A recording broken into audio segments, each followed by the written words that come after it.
Hello बच्चों, good evening. आप देख रहे हो अपना सुंदर सा प्यारा सा चैनल सोनी सर केमिस्ट्री वाला।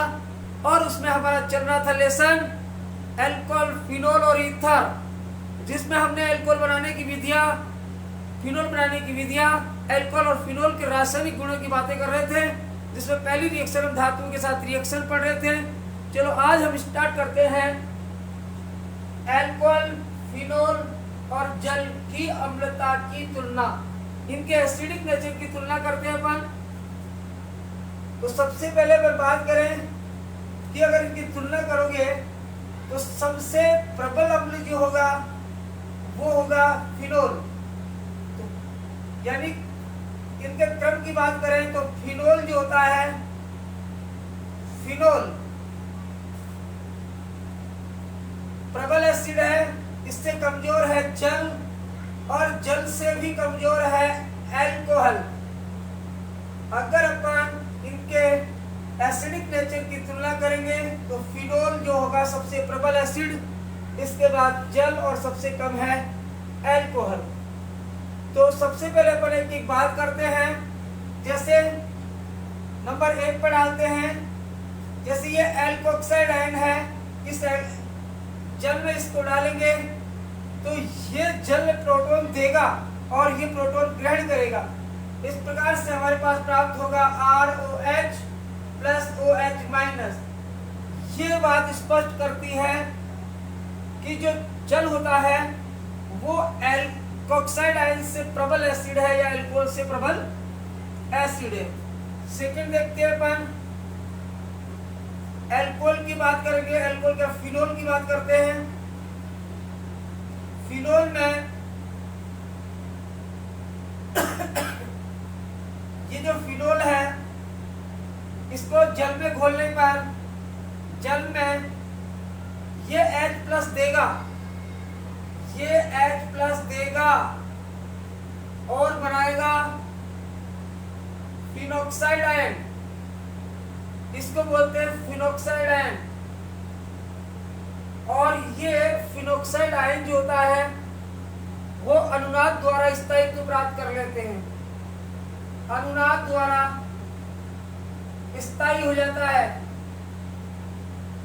इसका मतलब ये हुआ कि जो फिनोल जो होता है वो प्रोटॉन त्यागता है इजीली, इसीलिए ये प्रबल एसिड की तरह व्यवहार करता है। एल्कोहल की बात करें नंबर 3, अगर एल्कोहल को मैं जल में घोलूं तो एल्कोहल क्या करेगा, प्रोटॉन तो त्याग देगा ROH, यानी कि एल्कोक्साइड आयन बनाएगा और प्रोटॉन। लेकिन ये जो है उसका नेचर क्या है, प्रोटॉन को लेने का है। तो प्रोटॉन का लेने के बाद ये रिएक्शन जो हो जाएगी रिवर्सिबल हो जाएगी। इसका मतलब हुआ कि हमें इस चीज से ये मालूम पड़ गया कि सबसे प्रबल अम्ल जो है वो फिनोल को अम्लता नेचर इसकी ज्यादा है, जल की उससे कम और एल्कोहल की उससे कम। तो ये आप स्क्रीनशॉट ले सकते हैं।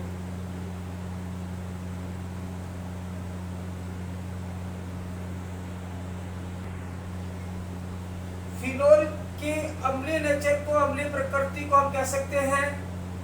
तो बात करते हैं पर फिनोल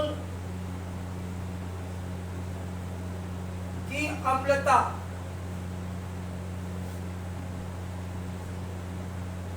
फिनोल की अम्लता के बारे में कैसे समझ सकते हैं कि फिनोल की धातुओं के साथ और NaOH के साथ जो क्रिया हमने करवाई थी वो फिनोल की अम्लीय प्रवृत्ति को व्यक्त करती है। तो यहां से आप नोट कर सकते हैं, फिनोल की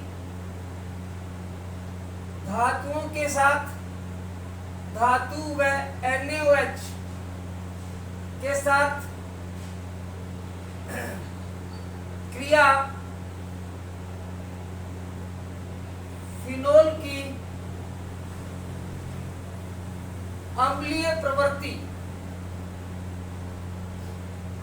प्रवृत्ति को दर्शाती है। तो फिनोल की अम्लीय प्रकृति को दर्शाने वाली रासायनिक क्रिया हमने पढ़ी, धातुओं के साथ क्रिया, जिस पे हाइड्रोजन गैस निकलती है। इसके बाद आप ये देखोगे कि जो फिनोल होता है, ये जैसे फिनोल है, फिनोल जो है 1 2 3 ये H ये जब H प्लस त्यागता है तो आपको मिलता है, देखो इसमें अनुनाद होता है, अनुनाद के द्वारा देखो क्या होगा, ये बॉन्ड यहाँ आ जाएगा और ये बॉन्ड यहाँ आ जाएगा। तो इस प्रकार से हम कह सकते हैं यहाँ पे, और ये बॉन्ड यहाँ आ जाएगा, यानी ये माइनस चार्ज है। तो इसका मतलब ये हो गया, इसमें जो फिनोल जो होता है उस फिनोल में या फिनोक्साइड आयन है, या लिख सकते हो फिनोल में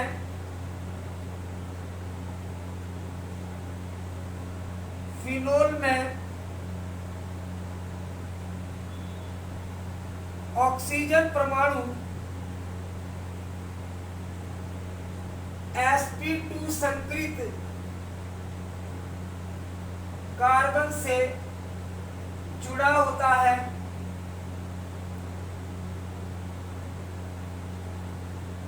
फिनोल में ऑक्सीजन किससे जुड़ा हुआ है, sp2 संकृत कार्बन से जुड़ा होता है। sp2 संकृत कार्बन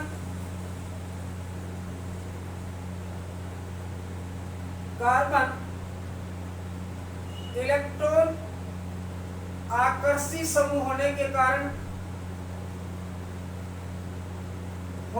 कारण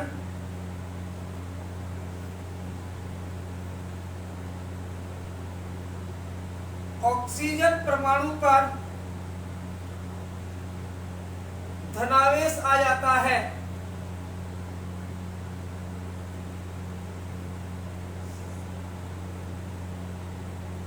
जिसके कारण आ जाता है, अतः H प्लस त्यागना आसान हो जाता है।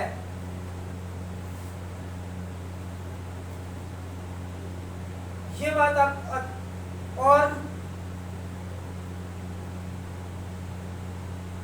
ये इसके अम्लता को दर्शाता है।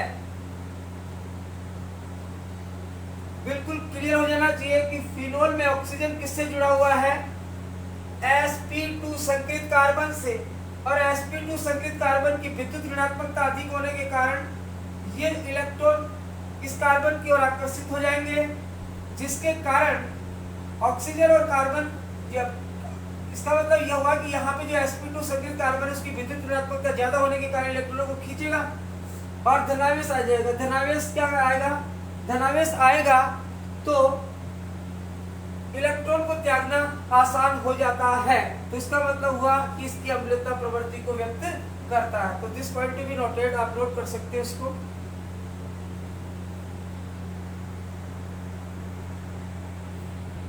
पॉइंट बात करेंगे फिनोल की अनुनादित संरचना या फिनोल में अनुनाद। फिनोल में अनुनाद, यहाँ पे आपको अनुनाद चेक करना है। तो फिनोल की कुछ अनुनादित संरचनाएं होती है, ये तो आपको बनाना है। देखो बेंजीन बनाना है, डबल बॉन्ड, फिर एक खाली, फिर डबल बॉन्ड, ये खाली, और यहाँ पे ऑक्सीजन, यहाँ पे H। ये आपका फिनोल की स्ट्रक्चर है, स्ट्रक्चर नंबर 1 है। देखो अब इस अगले स्ट्रक्चर में आप देखोगे कि यहाँ से ये जो लोन पेयर है वो यहाँ पे शिफ्ट हो जाएंगे, और यहाँ के लोन पेयर जो पाई इलेक्ट्रॉन है वो यहाँ पे शिफ्ट हो जाएंगे। इस प्रकार इसकी अगली स्ट्रक्चर जो बनेगी वो बनेगी, आपको कैसे बनेगी, आपको देखना, यहाँ पे आपको डबल बॉन्ड करना है, ऑक्सीजन है 1 2 H रहेगा, और यहाँ पे प्लस चार्ज आ जाएगा। ठीक है, इसके बाद आपको देखना है यहाँ पे माइनस चार्ज आएगा, इसके बाद यहाँ पे double bond as it is रहेगा। अगली स्ट्रक्चर नंबर 2 है।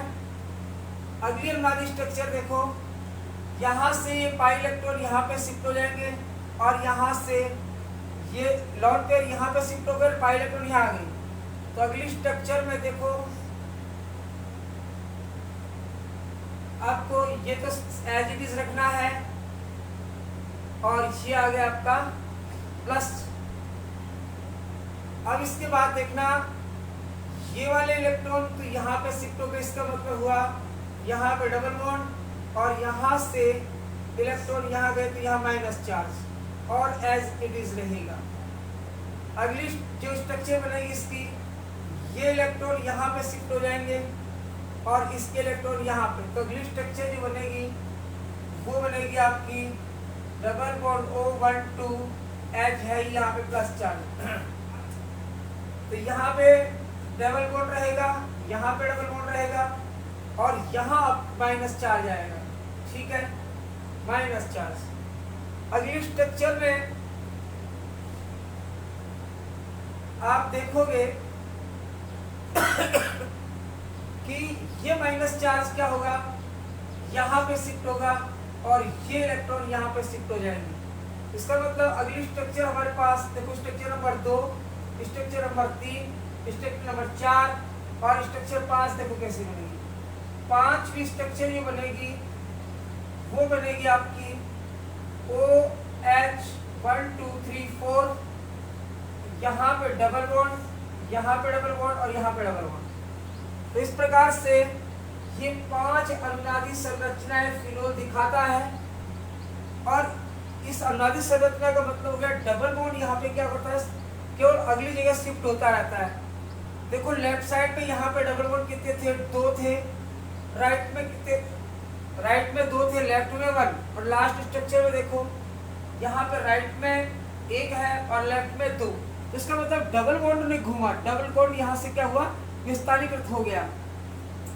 इसका मतलब हमने अनुनादी संरचना में देखा कि फिनोल की ऑर्थो पोजीशन और यहाँ पे देखो पैरा पोजीशन, ऑर्थो और पैरा पोजीशन पर ऋणावेश आ जाता है और ऋणावेश आने के कारण क्या होगा, ये ऋणावेश यहाँ पे आ जाता है। तो एक बार इस अनुनादी संरचनाओं का आप स्क्रीनशॉट ले सकते हो।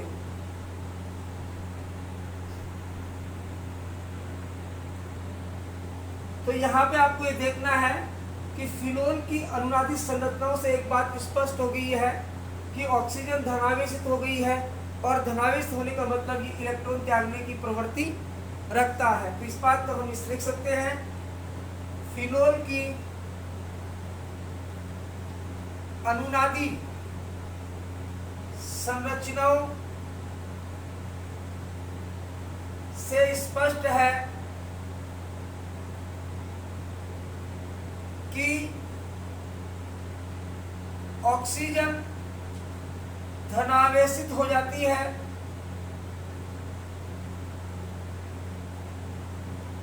जिससे H+ सरलता से त्याग दिया जाता है।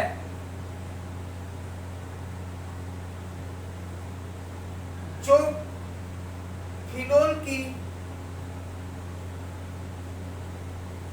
अम्लता को दर्शाता है। बिल्कुल क्लियर हो जाना चाहिए कि फिनोल में जो अनुनादी स्ट्रक्चर हम देखे उनमें ऑक्सीजन पर धनावेश है, धनावेश के कारण ये H+ को सरलता से त्याग सकता है और H+ त्यागना इसका मतलब एसिडिक नेचर। तो इस प्रकार से फिनोल के एसिडिक नेचर को अनुनादी संरचनाओं के द्वारा भी स्पष्ट किया जा सकता है। Please take a screenshot.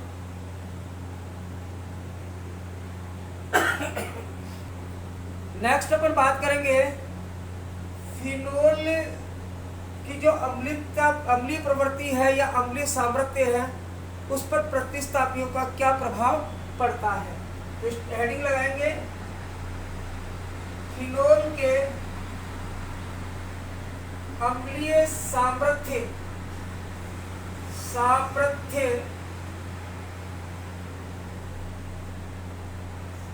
पर प्रतिस्थापियों का प्रभाव, प्रतिस्थापियों का प्रभाव। फिनोल की जो अम्लीय सामर्थ्य है, एसिडिक नेचर है, उस पर प्रतिस्थापियों का क्या प्रभाव पड़ता है। तो ध्यान से देखना है कि जैसे मान लो हमारे पास ये फिनोल है, और उसके ऑर्थो या पैरा स्थितियों पर इलेक्ट्रॉन विड्रॉइंग ग्रुप लगा हुआ है,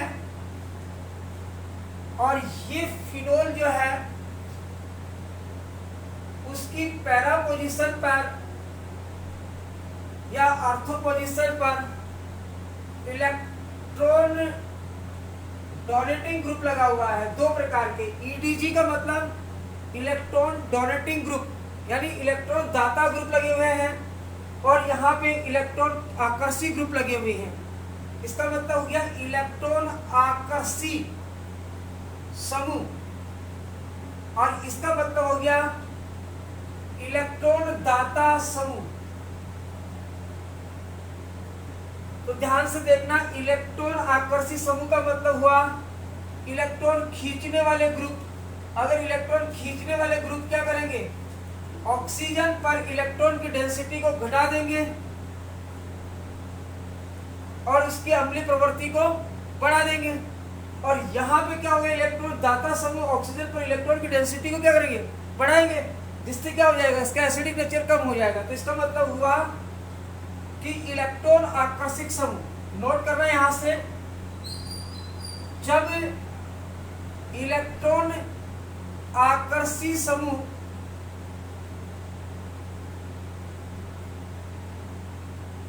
फिनोल के ऑर्थो या पैरा स्थिति पर हो तो फिनोल की अम्लता को या अम्ल सामर्थ्य को बढ़ा देते हैं। ये बात ध्यान रखें, इलेक्ट्रॉन आकर्षक समूह फिनोल के तो ये बढ़ा देंगे। अब दूसरी बात करेंगे, नंबर नेक्स्ट, और इलेक्ट्रॉन दाता समूह। इलेक्ट्रॉन दाता समूह जब ऑर्थो या पैरा स्थिति पर हो तो फिनोल की अम्लता को या अम्ल सामर्थ्य को क्या करेंगे, घटा देते हैं। ये बात बिल्कुल दिमाग में रखने की है। अब इसका रीजन समझ लो भैया। इलेक्ट्रॉन आकर्षक समूह क्या करेंगे, ऑक्सीजन पर, यहां दिखना देखना EWG अगर बढ़ते हैं तो क्या बढ़ेगा भैया, इलेक्ट्रॉन खींचने वाला प्रभाव। इलेक्ट्रॉन खींचने वाला प्रभाव क्या कहलाएगा, माइनस आई इफेक्ट। तो माइनस आई इफेक्ट बढ़ेगा, और माइनस आई इफेक्ट बढ़ेगा, माइनस आई इफेक्ट यानी माइनस प्रेरणिक प्रभाव बढ़ता है, तो ऑक्सीजन पर इलेक्ट्रॉन डेंसिटी क्या हो जाएगी, घटेगी, यानी माइनस आई प्रभाव बढ़ेगा तो इलेक्ट्रॉन डेंसिटी, ऑक्सीजन पर इलेक्ट्रॉन घनत्व क्या हो जाएगा, घटेगा। इलेक्ट्रॉन आकर्षी समूह है, विड्रॉइंग खींचने वाला, और ऑक्सीजन पर इलेक्ट्रॉन घनत्व अगर घटता है तो एसिडिक नेचर फिनोल का बढ़ता है। तो ये भी एक दिमाग में रखना है कि जब ऑर्थो और पैरा स्थिति पर इलेक्ट्रॉन विट्रियो ग्रुप लगे होते हैं तो माइनस आई प्रभाव पड़ता है। माइनस आई प्रभाव के कारण इलेक्ट्रॉन पर ऑक्सीजन पर इलेक्ट्रॉन घनत्व बढ़ेगा, इलेक्ट्रॉन घनत्व कम हो जाएगा, और इलेक्ट्रॉन घनत्व कम हो जाएगा तो एसिडिक नेचर क्या हो जाएगा, बढ़ेगा। इसी प्रकार से दूसरे वाले ग्रुप देखो, EDG इलेक्ट्रॉन डोनेटिंग ग्रुप अगर बढ़ते हैं, इलेक्ट्रॉन डोनेटिंग ग्रुप इलेक्ट्रॉन दाता समूह बढ़ते हैं तो आप कहोगे कि प्लस आई प्रभाव बढ़ता है। प्लस आई प्रभाव क्या होता है, आई इफेक्ट बढ़ता है, और प्लस आई इफेक्ट बढ़ेगा तो डेंसिटी ऑफ इलेक्ट्रॉन भी बढ़ेगा। जब ऑक्सीजन पर डेंसिटी ऑफ इलेक्ट्रॉन बढ़ेगा तो एसिडिक नेचर घटेगा। एसिडिक नेचर क्या हो जाएगा, घटेगा। तो इस प्रकार से हम प्रतिस्थापियों का इसकी अम्ल सांद्रता पर यानी कि एसिडिक स्ट्रेंथ पर, एसिडिक नेचर पर क्या प्रभाव पड़ता है, तो ये बिल्कुल क्लियर हो गया है। Please take a screenshot.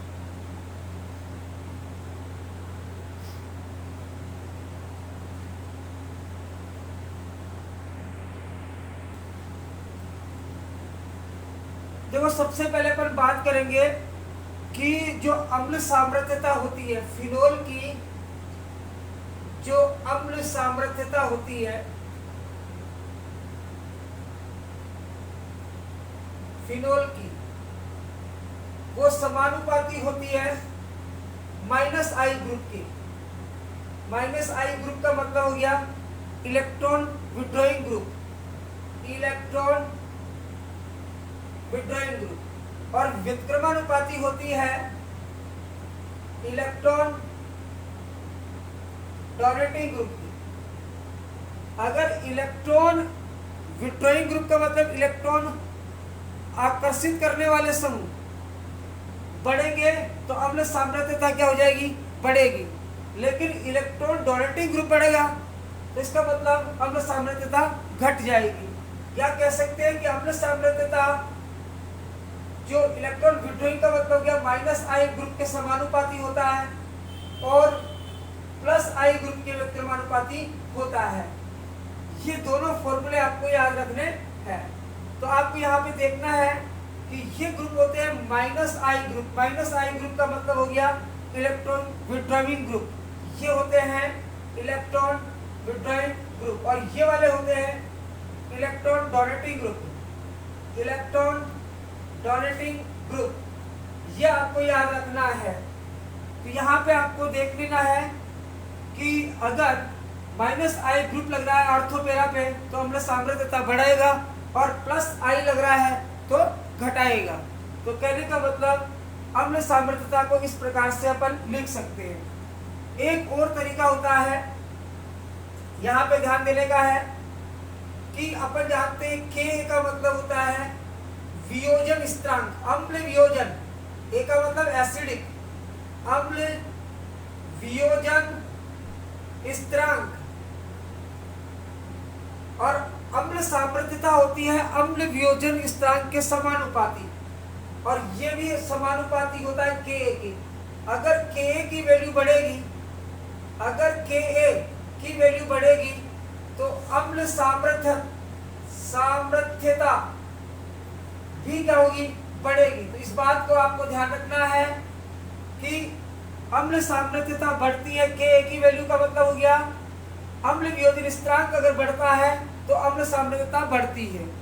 इसके अलावा एक होता है pKa। अब एक होता है pK, तो pKa जो होता है वो होता है माइनस लोग Ka के।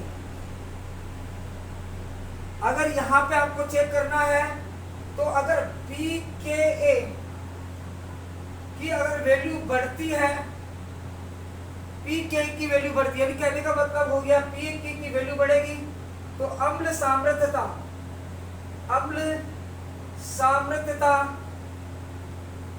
घटेगी। तो हम कह सकते हैं कि जो अम्ल सांद्रता है, अम्ल सांद्रता व्युत्क्रमानुपाती होती है 1/pKa। ये वाला फॉर्मूला याद रख लेना। अम्ल सांद्रता pKa के तो व्युत्क्रमानुपाती होता है और Ka के समानुपाती होता है। तो हमें इस सारणी को देखना है।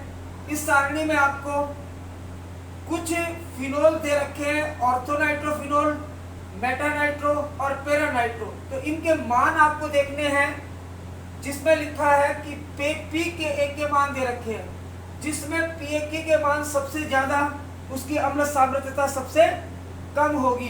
तो इसका मतलब फिनोल जो है सबसे कम अम्लीय होता है। तो अपन इसमें चेक कर सकते हैं कि आप किस प्रकार से इसको चेक कर सकते हैं। तो ये तो बिल्कुल क्लियर सामने है। तो प्लीज टेक ए स्क्रीनशॉट। आप स्क्रीनशॉट ले सकते हो। देखो इस सारणी में अपन को दे रखा है pKa की वैल्यू दे रखी है 7.2, 8.3, 7.1, 10 और 16। तो आपको ये देखना है कि अम्ल सांद्रता का क्रम बताना है। तो आप pKa की वैल्यू देखो। अगर इसकी वैल्यू सबसे ज्यादा है तो उसकी अम्ल सांद्रता सबसे कम है। तो सबसे कम अम्ल सांद्रता कौन रखता है? एथेनॉल। तो आप सबसे पहले आप लिख सकते हो एथेनॉल। एथेनॉल। चलो इसके बाद देखो इससे कम किसकी है? 10। तो इससे कम, इससे ज्यादा एसिडिक कौन सा हुआ? इससे ज्यादा एसिडिक हुआ फिनोल। अब फिनोल से भी ज्यादा एसिडिक कौन है? आप pKa की वैल्यू देखो। ये 8 पॉइंट कितने हैं? 3। तो ये 8.3 कौन है? मेटानाइट्रोफिनोल। मेटानाइट्रोफिनोल। इससे भी ज्यादा, इससे ज्यादा वैल्यू कौन है? ऑर्थोनाइट्रोफिनोल। ऑर्थोनाइट्रोफिनोल Pa की ऑर्थोनाइट्रोफिनोल। और सबसे ज्यादा स्ट्रॉन्ग एसिड कौन सा है इसमें से? सबसे ज्यादा मेटा हो गया। मेटा के बाद ऑर्थो और इसके बाद देखो पैरानाइट्रो। पैरानाइट्रोफिनोल जो है वो सबसे प्रबल एसिड है। तो इस प्रकार से हम फिनोल और उसके जो प्रतिस्थापी फिनोल है या एथेनॉल है उसके एसिडिक नेचर का क्रम अपन लिख सकते हैं। तो ये लिख सकते हो आप अम्ल सांद्रता का बढ़ता क्रम है ये। ठीक है। तो ये वैल्यू हमने किसके मान को देख के रखी? pKa के मान को रखी। तो इस प्रकार के क्वेश्चन एग्जाम में पूछे जाते हैं। आपको Ka का मान अगर दे दे तो समझ लेना Ka का मान अम्ल सांद्रता के समानुपाती होता है। Ka का मान बढ़ेगा तो अम्ल सांद्रता बढ़ेगा। इसी प्रकार वैल्यू ऑफ pKa देखो, pKa की वैल्यू बढ़ेगी तो अम्ल सांद्रता घटेगी। तो इस प्रकार के क्वेश्चंस करने के लिए आप तैयार रहना। तो प्लीज टेक ए स्क्रीनशॉट।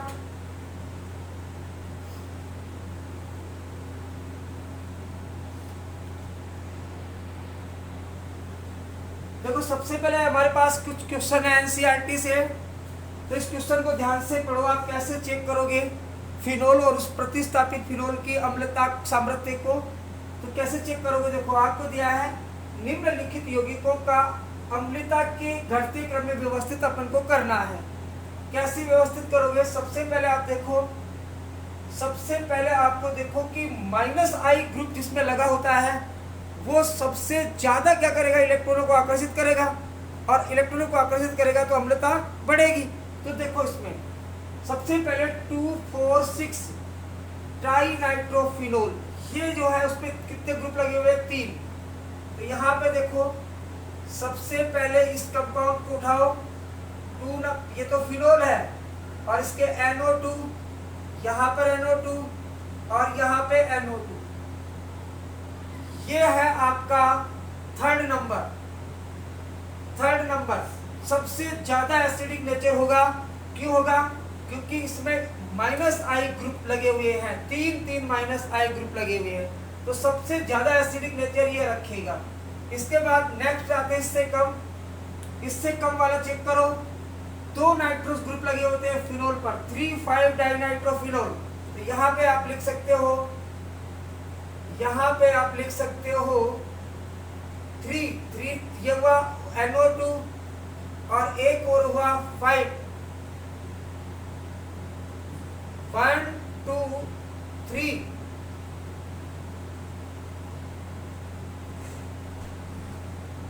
3 5 यानी 1 2 3 NO2 और NO2। इसका मायने ये हुआ कि दो इलेक्ट्रॉनों को खींचने वाले ग्रुप लगे हुए हैं। इसका मतलब ये हुआ डाइनाइट्रोफिनोल। इससे कमजोर एसिड है, इससे कमजोर देखो आप, जिसमें इलेक्ट्रॉन खींचने वाला ग्रुप लगा हुआ है, फिनोल में नहीं है। ये रहा 3 नाइट्रोफिनोल। ये चेक करो आप, OH और यहाँ पे NO2 ग्रुप लगा हुआ है, तो ये इससे कम एसिडिक नेचर रखता है। फिर उसके बाद अपन कंपेयर करेंगे फिनोल की और 4 मेथिल फिनोल की। तो 4 मेथिल में तो क्या है, इलेक्ट्रॉन खींचने वाला ग्रुप लगा हुआ, इलेक्ट्रॉन दाता ग्रुप लगा हुआ है। इलेक्ट्रॉन दाता का मतलब हुआ ये तो सबसे कम होगा, इसका मतलब फिनोल। इसके बाद अपन लिख सकते हैं फिनोल, ये वाला ग्रुप जो है वो एसिडिक होगा, और फिनोल से भी कम होगा ये वाला 6 नंबर वाला, फिनोल से कम। यहां भी देख रहा हूं, फिनोल से कम होगा 4 मेथिल OH के साथ लगा हुआ है CH3। ये तो इलेक्ट्रॉन डोनेटिंग ग्रुप है। इलेक्ट्रॉन डोनेटिंग ग्रुप तो क्या करता है, अम्लता को कम कर देता है, तो इन्हें ये इससे कम होगा। इसके बाद और क्या बचा हमारे पास, तो हमारे पास 1 2 3 4 5 एक और बचा है, वो है प्रोपेनॉल। तो फिनोल से तो कम एसिडिक होता है, तो सबसे कम हुआ आपका प्रोपेन 1 ऑल,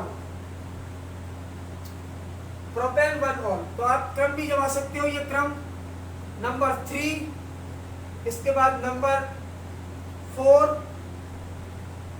फिर इसके बाद नंबर 3, इसके बाद चेक करो आप 5,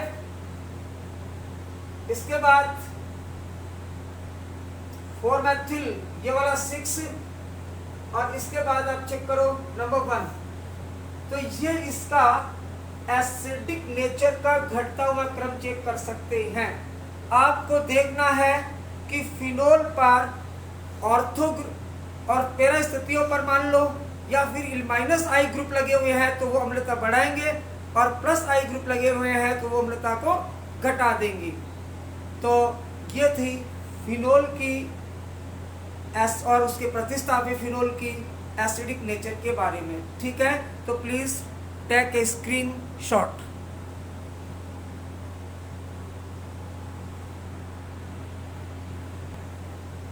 तो अब मिलते हैं अपन नेक्स्ट वीडियो में, और ये वीडियो आपको अच्छा लगा तो प्लीज़ लाइक करना, कमेंट्स करना, शेयर करना।